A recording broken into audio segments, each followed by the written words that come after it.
क्या असम विधानसभा चुनाव में झारखंड मुक्ति मोर्चा बीजेपी की बी टीम बनने जा रही है? जैसे ही झारखंड मुक्ति मोर्चा ने असम विधानसभा चुनाव के लिए अपने 21 प्रत्याशियों के नाम की घोषणा की, उसके बाद से ही ये राजनीतिक गलियारों में चर्चा तेज हो गई है कि क्या जेएमएम असम में बीजेपी को फायदा पहुंचाने वाली है। जैसे ही जेएमएम ने असम में कांग्रेस से अपना रास्ता अलग किया, उसके बाद से इन तरह की बातें मीडिया में चलने लगी हैं। लेकिन इसके पीछे सच्चाई क्या है? क्या सचमुच में असम में जेएमएम बीजेपी का फायदा पहुंचाने वाली है और कांग्रेस का नुकसान होने वाला है? इन चीजों को समझने के लिए हमें एक बार असम की राजनीति के आंकड़ों को समझना होगा। असम में कुल 126 सीटें हैं विधानसभा की। इनमें 30 ऐसी सीटें हैं जहां पे टी ट्राइब्स, यानी वो ट्राइब्स जो झारखंड से जाकर के असम में बसे हैं और रहते हैं, वहां के बाशिंदे हैं, इनका अधिपत्य है। यानी कि इन 30 सीटों पर ये जीत और हार को तय करते हैं।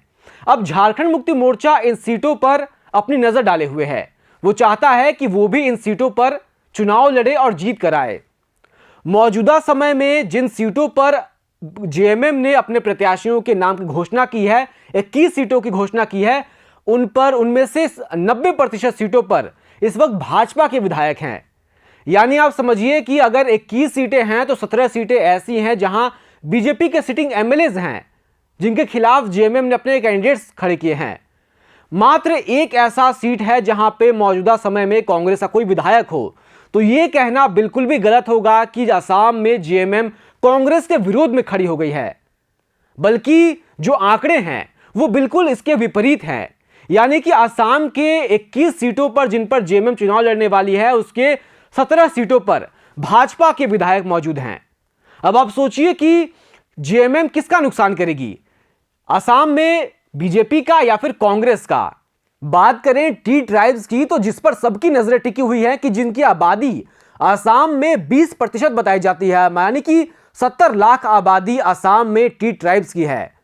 कुल माने तो लगभग 50 लाख वोटर इस एक कम्युनिटी से आते हैं और इनका वास्ता झारखंड से है, और झारखंड से वास्ता है यानी जेएमएम से भी इनका जुड़ाव है।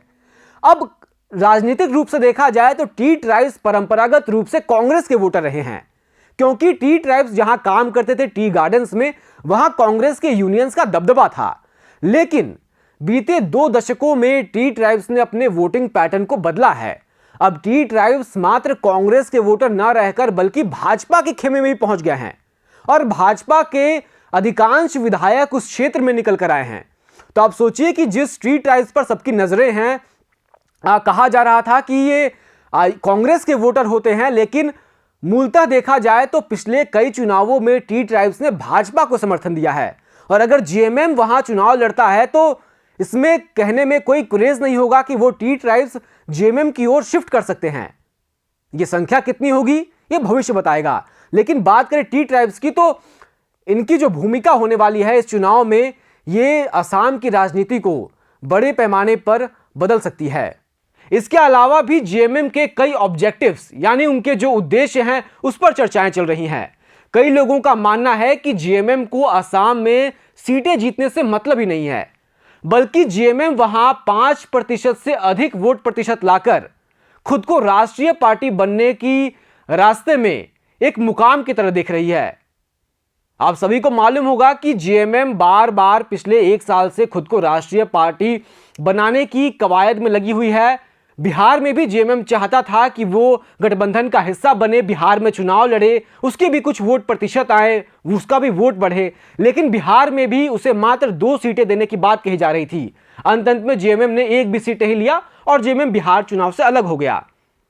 लेकिन असम में भी जेएमएम के साथ कहा जा रहा है कि यही खेल किया जा रहा था। असम में जेएमएम को 5 सीटों का लालच देकर सीमित किया जा रहा था, जबकि जेएमएम का लक्ष्य 5 सीट ना होकर राष्ट्रीय पार्टी बनने में टिका हुआ है। उसके लिए जेएमएम को 5% वोट चाहिए, और वो शायद इन 5 सीटों पर चुनाव लड़ने से नहीं मिल पाता। इसीलिए अब जेएमएम 21 सीटों पर चुनाव लड़ने जा रहा है, और इसे लेकर के जेएमएम के तमाम नेताओं में कह सकते हैं काफी ज्यादा कॉन्फिडेंस है। वो इस बात की फिक्र ही नहीं कर रहे कि उन्हें कितनी सीटें आएंगी चुनाव में जीत और हार के बाद। उनकी नजर सीटों पर नहीं बल्कि वोट प्रतिशत पर है फिलहाल इस पर जेएमएम के महासचिव और प्रवक्ता और वरिष्ठ नेता सुप्रियो भट्टाचार्य ने प्रेस वार्ता की और उनसे जब यह सवाल पूछा गया कि आखिर जेएमएम के असम में चुनाव लड़ने से फायदा किसका होगा, भाजपा को या कांग्रेस को, तो इस पर उन्होंने बड़ा ही एक मजेदार जवाब दिया है। आप भी सुनिए। आसाम में हमारा उपस्थिति के लिए हम चुनाव लड़ रहे हैं। हम अपने जिन भी प्रत्याशियों को चुनाव लड़वा रहे हैं वो भाजपा के खिलाफ, कांग्रेस के खिलाफ लड़ेगी और अपनी उपस्थिति दर्ज करवाएगी। वही उपस्थिति बंगाल में क्यों नहीं दर्ज करा रहे हैं? वहां तो ज्यादा इम्पैक्ट है। अब हर राज्य की अपनी अपनी अलग परिस्थितियां होती है, ये हमको तय करना है कि हमको क्या करना है। बंगाल तो आपका ग्रेटर झारखंड का हिस्सा रहा है, फिर भी वहां नहीं लड़ रहे। चुनाव लड़ना ही कि चुनाव लड़ना होता है, स्ट्रेटेजिकली चुनाव को बहुत तरह से देखा जाता है। तो आपने सुना कि जेएमएम के सुप्रियो भट्टाचार्य का क्या कुछ कहना है।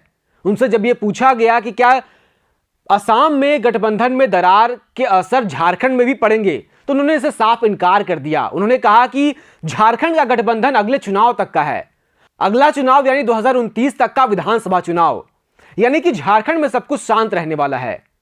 अब देखना होगा इसका सियासी असर क्या कुछ पड़ता है। राज्यसभा के चुनाव भी होने हैं झारखंड में 2 सीटों पर, जिसमें कांग्रेस 1 सीट की मांग कर रही है। अब देखना होगा असम में आप बन रहे इन राजनीतिक परिस्थितियों का झारखंड में क्या कुछ असर पड़ता है। फिलहाल इस खबर में इतना ही। आपको क्या लगता है, क्या जेएमएम का जिस तरीके से विस्तार हो रहा है, करने का प्रयास किया जा रहा है, जेएमएम राष्ट्रीय स्तर पर भी एक बड़ी पार्टी, एक बड़ा फोर्स बनकर के तैयार हो सकता है? और ये जो बातें कही जा रही हैं कि जेएमएम बीजेपी की बी टीम बनने जा रही है, आपका इस पर क्या कुछ विचार है? फिलहाल इस खबर में इतना ही।